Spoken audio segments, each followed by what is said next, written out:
Unahin daw mag-invest para kumita agad at makaipon ng emergency fund. Nako guys, hindi nyo naiintindihan yung sinasabi ko. Hindi nyo talaga naiintindihan. Guys, tandaan niyo, ang pag-iinvest ay hindi parang karera to guys. Ito ay parang marathon. Kasi kung gagawin yung karera to, ganito mangyayari sa inyo, tatakbo ka. Hindi mo alam yung tatakbuhin nyo pala is pang marathon. Ibig sabihin, 21 o 24 kilometer. Guys, pagdating sa gitna, pagod ka na, nagdidilim na paningin mo, hindi mo na kayang tumakbo.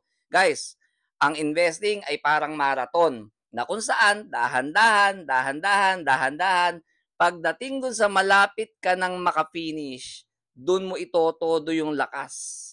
Guys, ang mahalaga dito matapos natin yung karera, hindi yung bilisan at pagdating sa dulo, susuko tayo. Guys, ganyan-ganyan ang nangyari doon sa mga kakilala ko na tinutulungan ko ngayon. Bumili sila ng property nang hindi sila nakahanda. Then, dumating yung time na nawalan sila ng trabaho nung pandemic.